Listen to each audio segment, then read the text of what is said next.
What's up, y'all? It's your boy JTMM, aka JustTenMoreMinutes, aka the Freaking 10, back again with more Sabaton history. This one's Screaming Eagles. Now, this one I didn't even realize was the Battle of the Bulge. I was thinking the 101st Airborne being dropped in, obviously on the path to Berlin, as kind of the song alludes to. But past that, I didn't learn about a lot of this stuff. When I was in school, it just wasn't covered in detail. We had Texas history, we had, geography, and we had world history. But obviously in such a compressed time, it was never something that was gone over in as much depth as probably it should have been. The fact that it's now taken me almost 30 years later to cover a lot of this makes me sad, but at the same time, I'm able now as a father to appreciate more about some of these sacrifices that were made that in my younger years, I just wouldn't have appreciation for, and really understand the depth of this. So, as bad as I feel for not learning this up front, the fact I'm learning it now, it means the world to me. It's just that much more knowledge on how it's going to help me carry forward in my life, and decisions that I make based on sacrifices and things that I've learned over the past, 3 or 4 months covering Sabaton. So with that being said, let's dive into Screaming Eagles. I'm Hannes from Sabaton. And I'm Freddie Mercury. And this is Sabaton History.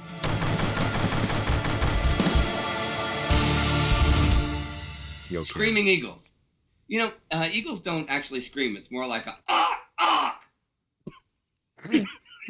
And our song, Screaming Eagles, is about the 101st Airborne at the Battle of the Bulge.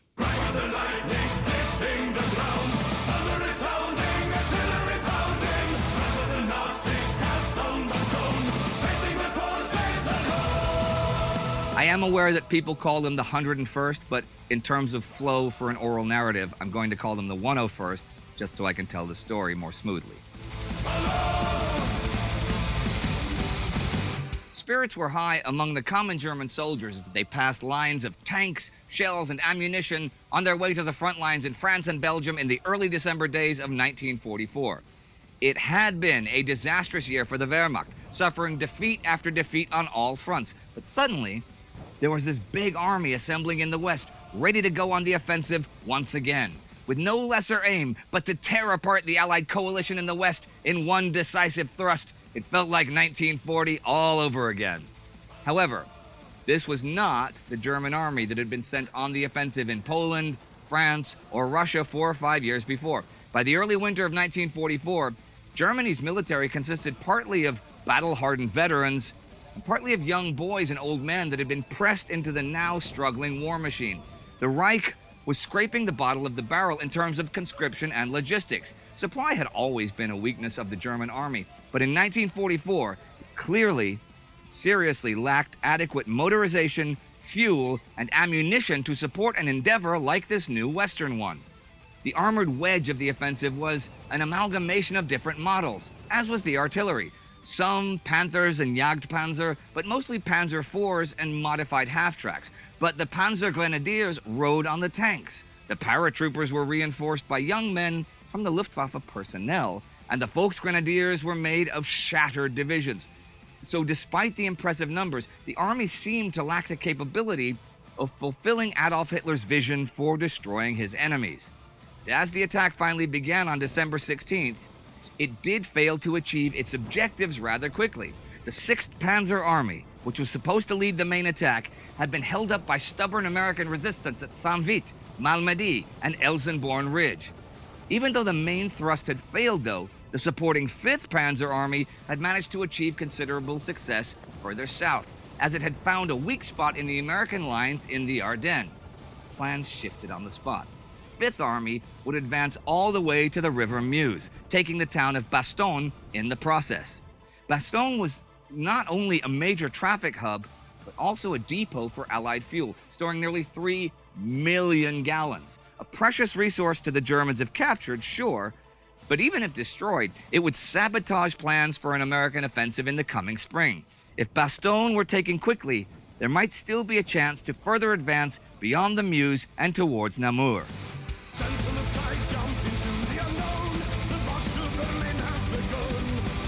You know, the speed of the song actually really fits, right? Because now you're getting into the timing, right? That they wanted, because it all ties together, right? And the timing that I'm assuming, maybe I'm just mixing up shit, that Rommel wanted to cross, right? So if we go back to some of the last songs about Rommel in Ghost Division, right? The advancement and the timing, so the speed really fits here. It really, really does. Even though it's not focused on that, I mean, you saw that German offensive going. To me, you know, that it the timing fits, and that's one thing among multiple things. And I've probably said this in all of the Sabaton videos, but damn, they do such a good job of fitting the song to the message and to the story. Let's keep going.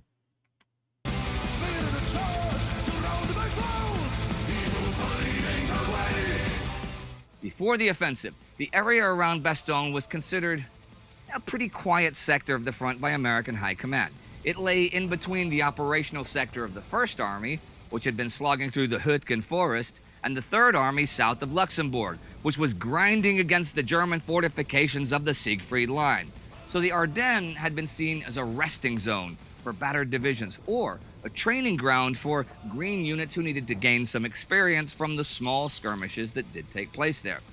To attack Bastogne, though, the Germans would have to send a large armored force through the thickly wooded Ardennes, with only a few roads available. Such a maneuver was considered extremely unlikely by the Allies, especially in the winter. I mean, a surprise attack through the Ardennes? Who could have predicted that? Sure, that was exactly what the Germans did in 1940, but not again, right? So, the Ardennes sector was only thinly held by 3 American divisions when the armored spearhead of the Germans appeared on the scene. Overrunning American lines, elements of the 5th Panzer Army then rushed in to exploit the break in those lines. They knew they had only a small window of time of maybe 4 or 5 days until the Allies would send in reinforcements. The Americans in the Ardennes had no hope of halting the German advance, but could at least try to blunt the spearhead and deprive the Germans of precious time. So in a fighting retreat, they delayed the Germans with anti-tank guns and bazookas, causing traffic jams by taking out the lead tanks on the narrow forest roads. Lieutenant General Omar Bradley, in overall command of the sector, had been promised big reinforcements, but they would take time. The only immediately available forces in the vicinity were the 82nd and the 101st Airborne Divisions, currently being refitted at Rheims after their costly attacks during Operation Market Garden. While the 82nd was sent north towards Saint-Vite, the 101st, Screaming Eagles, were rushed towards Bastogne. The 101st was an experienced and battle-proven unit, but it did not have adequate winter equipment and not really enough heavy weapons available either. Anyhow, after 2 days of fighting the German advance in the Ardennes, the American retreat had become total, and the troops flooded back towards Bastogne, away from the German panzers. The roads to Bastogne were open, but the weather worsened. This was bad for the Americans, as rain and fog grounded the American Air Force. But at Bastogne, the men prepared their defenses. Field artillery and M7 self-propelled howitzers dug in on a semicircular perimeter, while engineers turned the town into a fortress. That's fascinating because you know you're outnumbered, right? I mean, you're talking about the Panzer Division coming at you with quite a bit of artillery coming your way, and retreating was the smarter option back to Bastogne, to build up that reinforcement. But again, with the fog, the snow, I mean, it was all just that perfect storm, if you will, for German advancement, falling back to Bastogne, where you at least had some sort of reinforcements you could build up with, engineers building up a fortress. It's fascinating to tie it all together with these different stories, and really makes what the song's complete. And I know, yes, had I listened to these in order, it probably would have made more sense. No, can't. But this does help tie everything together, and it's fascinating. Let's keep going. The storm is about to begin. The siege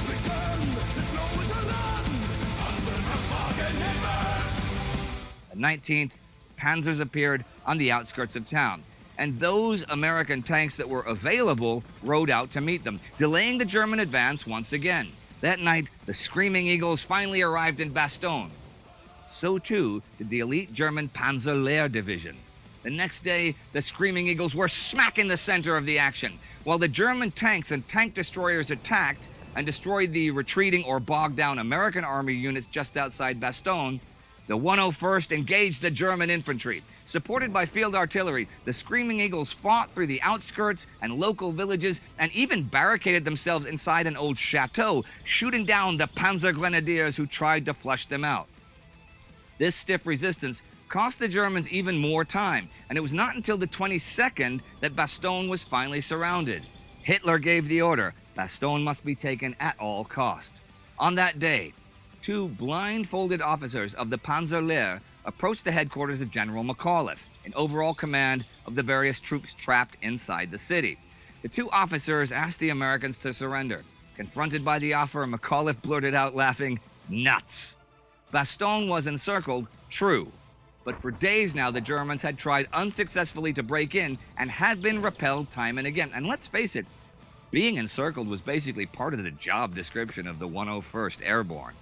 Lost for adequate words, McAuliffe also just typed out "nuts" on the document. To the puzzled Germans who asked, what was this supposed to mean?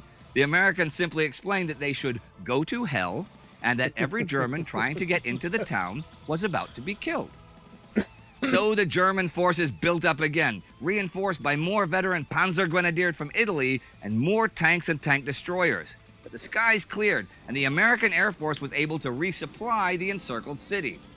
The 101st had dug in on Christmas Day in the woods northeast of the city. Digging into the frozen ground in the woods was difficult, but every foxhole was a lifesaver as the German shells dropped all around them. In the freezing cold, the German grenadiers infiltrating the woods in white camouflage were met with rifle and machine gun fire, and the advancing panzers were engaged with bazookas and howitzers. Wave after wave, the Germans advanced on the 101st from different directions, but time and time again, the paratroopers and glider infantry fought them off in a series of vicious battles through woods and villages. Specialized tree buster shells were soon falling on the German positions, savaging the attackers with splinters and shrapnel.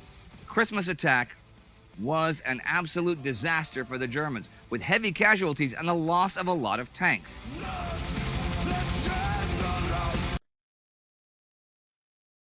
You can't so being a what most would consider a stubborn Texan, I can't help but take some pride in the "go to hell, you're about to die" comment. Because that's where, a lot of these stories have been with other nations' pride, whether it's Poland or Sweden or Finland, in all of these different other battles. And then we get one involving the US, and this is where the pride comes in, because it's like, sure, bring it. You're going to die, right? That attitude. And for a lot of us Texans, we still have that mentality, good, bad, or indifferent, of if you mess with us, we're going to take you out.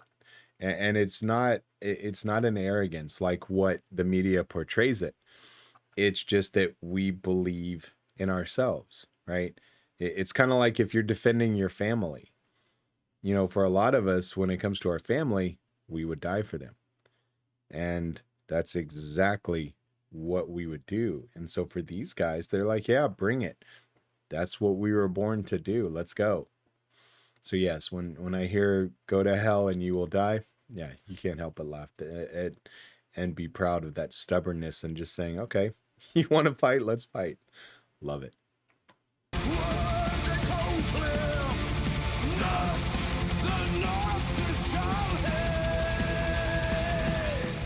The siege continued, but the major threat had been fought off.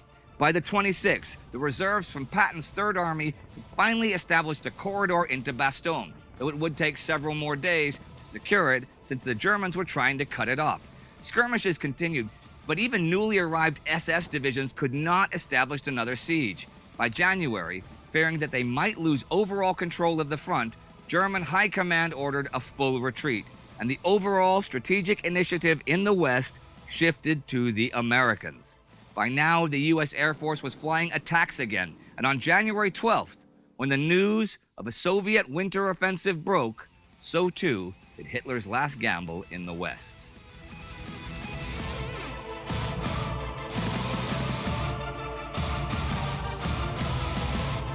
You know, and this isn't a story that I'm overly familiar with, right? Obviously throughout history we've heard of Battle of the Bulge, right? But I've never really gone into depth in understanding it. Now I do. And seeing it again, as I mentioned at the beginning of the video, a lot of this stuff just makes me appreciate stuff a lot more and what these guys fought for. And holding them off, we've heard the stories, whether it was the 40 with resist and bite, being outnumbered and holding them off as long as they can. This one turned out different, obviously, with this. Reinforcements being able to show up, because without those reinforcements, I can only imagine it wouldn't have turned out well. But the grit, the attitude, the nuts, man, that's just awesome. Go to hell, you're gonna die, and ultimately, a lot of them did. I am curious though, what do y'all think caused them to be able to hold them off? Do you think it was, as they showed the age of some of these, on the German side, just being mere kids, do you think it was inexperience? Do you think it was lack of fuel? What do you think ultimately it was? Because that's where it's like, okay, what really was more superior? Was it the experience and age and all of that? Whereas truly they were kind of outnumbered for a long period of time, but was it age and experience on the opposite side that kept them at bay long enough for the reinforcements? That's the part, when I see a map and I see this town surrounded like this, that really just drives to question of what really held them off, right? It's fascinating to look back, and it's obviously armchair quarterbacking, as we would say, to say, oh, well, I would have done this or I'd have done that. And history played out, the way it did for a reason overall. But yeah, it's fascinating when you go in and look at strategies and the strategic things and what they did and how they held them off versus, this, you're talking about the Panzer Division, right? One of the most glorified divisions known throughout the war. And yet this group held them off long enough to get these reinforcements coming in, for the fog to clear, the Air Force, etc. Fascinating stuff. I do, the more I've thought about it, I really do want to go through Indy's channel, and kind of look at a lot of this and follow it in order, to go from start to finish of the wars. So if y'all are interested in me in doing that, let me know. Yes, it adds more time to it, but I think in the longer run, it's just going to be that much more fun to comment on. And I don't, you know what I mean by fun, the conversations and the interactions to do so, because the more in depth I get into these songs, the more fascinated I become in the strategic part and how the war went, the psychology behind it, and really looking forward at why the world's going to where it's going to go to. Let's keep going.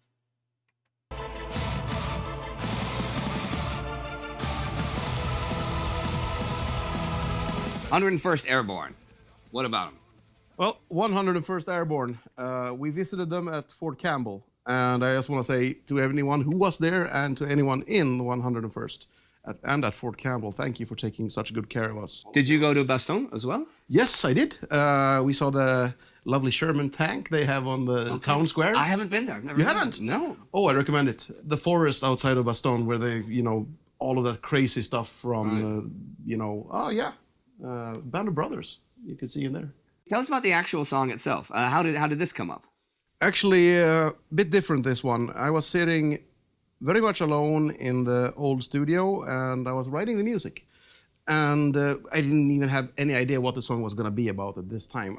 To be honest, I might be destroying somebody's illusion of the songwriting process here, but I was so fucking angry and tired with myself because I've been writing a lot on the Coat of Arms album, and I just hadn't gotten that punchy, really hard, adrenaline rushing song yet. Probably about 1 or 2 in the morning, I just said, fuck this shit. I'm gonna write a song and I'm not going home until I did. And in that case, that aggression I had towards myself actually just kickstarted that intro, and which became kind of the chorus as well, like making the guitar riff, and it's like, yeah, that's it, let's go next. So I just didn't give myself any chance to slow down and overthink it. So it just went like a train from beginning to end. And by 7 or 8 in the morning, it was all done. So it's actually one of the faster Sabaton songs ever written, from a songwriting perspective. And then I have to stop that one there because Indy looked genuinely scared for a moment. He saw that aggression from Joachim. I mean, Indy's face was like, if you just go back and watch that. And I've said it many a times. Yeah, when you're writing a song, you can get very frustrated with yourself of not being able to finish it. And I can only imagine doing that for a living, right? I do it for fun and to get emotions out, but to do it for a living where you're having it, not forced, but you really do have to get pen to paper, and that not clearly coming to you, the frustration I can only imagine. For me, as I'm writing one, because I do it for fun, I write one, I may write a chorus, store it, come back to it later, etc. I have that luxury because it's not what I do. For him, man, I can only imagine. And honestly, I do that with recording because there's times, where I'll get up still groggy, and knowing that I have to record, and I get that same mentality of, okay, F this, get it done, and you just go and do it. And you get angry with yourself, but that's what drives you. And it's not a bad thing, because that ultimately is how you adapt and overcome. And that's what he did.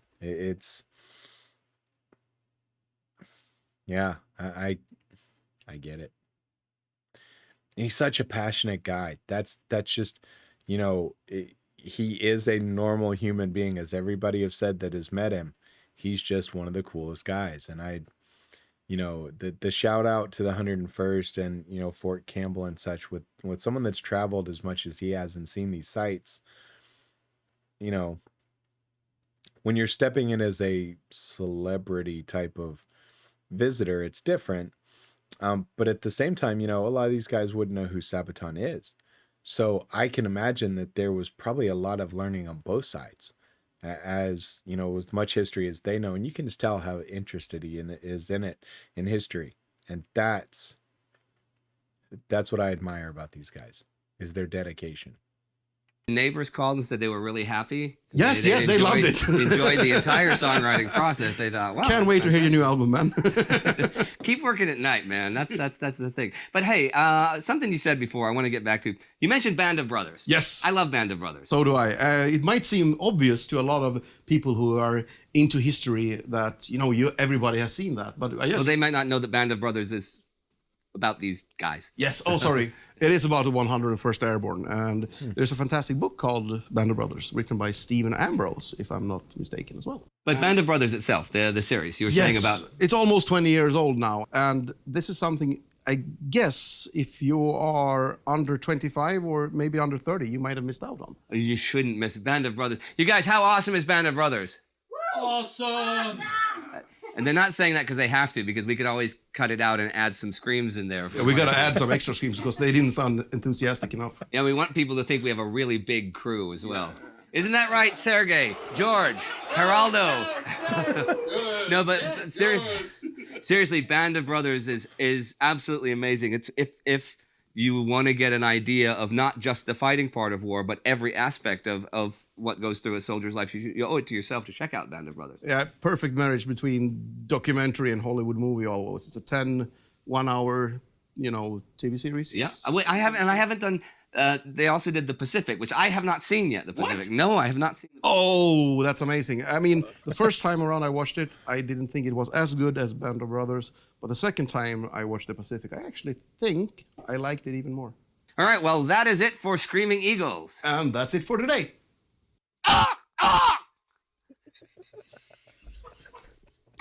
I'm going to hell. You can't do that to me, Indy.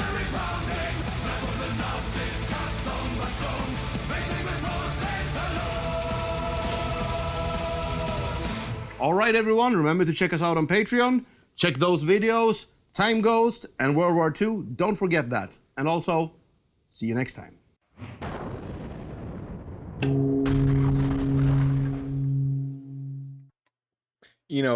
What these types of things also reinforce is just the bond between Indy and these guys, right? Because they could bring in any historian and talk about these things. But judging by Per and Joachim, they'd probably get bored with just your average historian. But Indy's just a different breed of cat. And, he's just got that fun, outgoing personality just to openly do stupid stuff, and he doesn't care. Like doing that, right?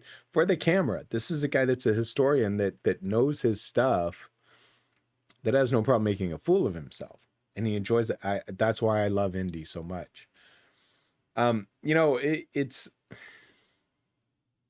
I've never watched Band of Brothers. The war thing was, I just don't think maturity-wise I was ready to hear a lot of that when it came out. 20 years ago, I was in my 20s. I remember when it came out. I remember the rave and reviews that people gave it when it first showed up. I think it was HBO that had it before it came out on DVD, back when we used to watch stuff on DVD. But I remember, like, my father-in-law was heavily into it at the time. And watched it religiously, all of that. And I just never got into those. I was more The Sopranos and things like that. But maybe something I might have to watch. I'm one of those short burst guys. And I think that's what I enjoy about Sabaton and the Sabaton History Party. Being able to jump around is it's not focused on one thing over and over and over again in depth like that. Give me a overall synopsis, and to where I learn enough to understand and appreciate it, versus diving down into that. That's really my mentality. It's what makes me in my job, my day job, so dangerous, as people have said, is because I'm a jack of all trades but master of none. Is I know enough about a lot of stuff to be educated and appreciate it, but I'm not a master. I don't claim to be either. I just know my stuff. Anyway, that's going to do it for this one. This was another fascinating episode. We've got more to come. I don't know in what order I'm going to release these. I am taping these, obviously, for future episodes. I've already recorded the songs, so those will obviously come out the day before. But I am trying to do some, again, in the future, or for the future, so that we can interact more, YouTube Live, stuff like that, as I've mentioned. So if you see the same outfit, that's what it is. I'm not going to go change shirts just to fool you that I'm recording on a different day. I refuse to be fake like that. That's just ridiculous, by the way.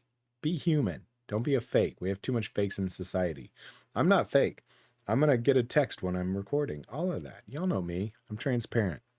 I love each and every one of y'all. Hope y'all have a great week. I'll see you on the next one. I'm JTMM, and I'm out.